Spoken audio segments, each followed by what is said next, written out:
Born into a farming family in 1863, Henry Ford was no ordinary kid. While others played games, he was fascinated by machines, always tinkering and exploring. But Henry's story isn't just about a boy and his toys. It's about how his relentless curiosity and determination absolutely revolutionized the auto industry. Fast forward to today, and Henry Ford's impact still echoes through our lives. The cars we drive, the way we build things, it's all influenced by his pioneering work. But how did this farmer boy become such a big deal? This is the story of how a little farmer boy took his passion and changed the world forever. Chapter 1. Early life on the farm. Henry Ford was born on July 30th, 1863, on a farm in Dearborn, Michigan. Life on the farm wasn't easy, but Henry's curiosity made it exciting.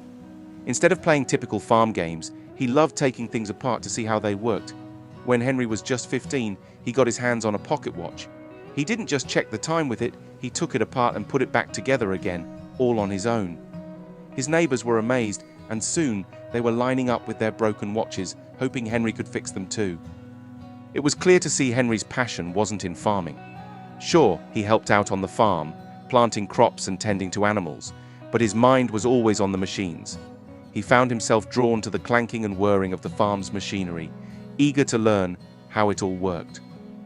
By the time Henry turned 16, he knew he had to follow his passion. He left the farm and headed to Detroit, where he landed a job as an apprentice machinist. It was a big step for a young farm boy, but Henry was determined to learn everything he could about machines. Little did he know, his time on the farm and in the city would set him on a path to change the world forever. Chapter 2. Apprenticeship and Early Career.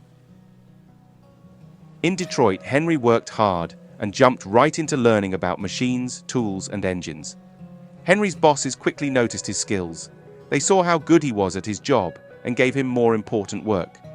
Before long, Henry became a full machinist, earning more money and respect. But Henry didn't just want to work for others. He had big dreams of his own, both in terms of his work and his personal life. In 1888, he got married to Clara Bryant, and they started a family. Clara supported him in chasing his dreams. In 1891, Henry got a job as an engineer at the Edison Illuminating Company. Here, he found some success. Henry was really good at his job and moved up to become the top engineer. But Henry's real dream was to make his own cars, ones that everyone could afford. In his free time, he played around in his workshop, trying out different designs and ideas. Finally, in 1896, Henry built his first car, the quadricycle. It was a basic vehicle, kind of like a bicycle with a motor, but it was a start.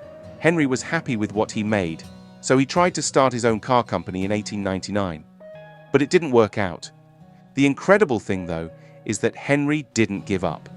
In 1903, he started the Ford Motor Company, and from there, things really took off. Henry Ford's early years were full of hard work and tough times, but he never stopped trying. And because of that, he changed the world in a big way. Chapter 3. The birth of the Model T. After founding the Ford Motor Company, Henry was determined to create a car that ordinary people could afford. He believed that everyone deserved the freedom and convenience of owning a car, not just the wealthy. In 1908, Henry Ford introduced the Model T, a car that would change the world.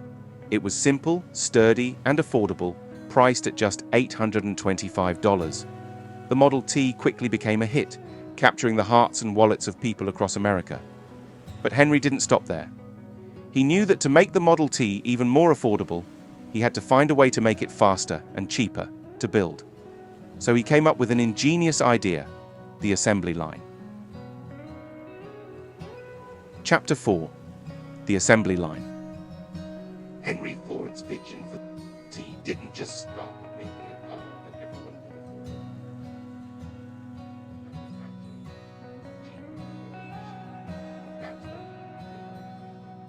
Before the assembly line, building a car was a slow and tedious process. Skilled workers would spend hours assembling each car by hand, piece by piece. It was expensive and time-consuming. making cars out of reach for most people. But Henry Ford had a different idea. He believed that by breaking down the production process into smaller, simpler tasks, he could build cars faster and more cheaply. So he set out to create the first ever automotive assembly line. In 1913, Henry Ford unveiled his revolutionary assembly line at the Ford Motor Company's factory in Highland Park, Michigan. Instead of workers moving around to build the car moved along a line, with each worker responsible for a specific task. This allowed Ford to produce cars much faster and more efficiently than ever before. The impact was immediate. With the assembly line, Ford could produce a Model T in just 93 minutes, compared to over 12 hours using traditional methods. This dramatic increase in productivity meant that Ford could produce more cars and sell them for even less, making them accessible to even more people. Thanks to the assembly line, the Model T became the first car that millions of people could afford. It revolutionized transportation, opening up new possibilities for travel and commerce. By the time production of the Model T ended in 1927, over 15 million had been sold, making it one of the best-selling cars of all time. Henry Ford had achieved his dream of making cars accessible to everyone. But the assembly line didn't just change the way cars were made, it changed the world. It set a new standard for manufacturing and paved the way for modern production methods. Thanks to Henry Ford's innovative thinking, the assembly line remains one of the most important advancements in industrial history, revolutionizing not only the auto industry, but countless other industries as well. Chapter 5. Making life better for others.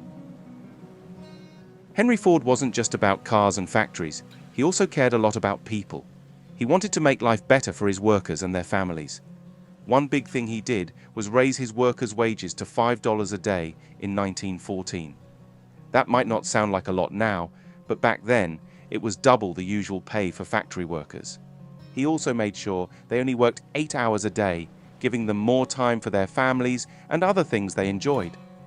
But Henry didn't stop there. He also built a whole community for his workers called Fordson Village. It had everything they needed: affordable homes, schools for their kids, and places to have fun. Henry Ford cared about more than just his workers, though. He also cared about making the world a better place.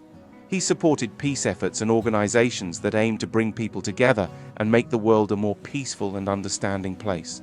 Despite facing some criticism for his ideas and actions, Henry Ford's commitment to helping others and making a difference in the world remains an important part of his legacy.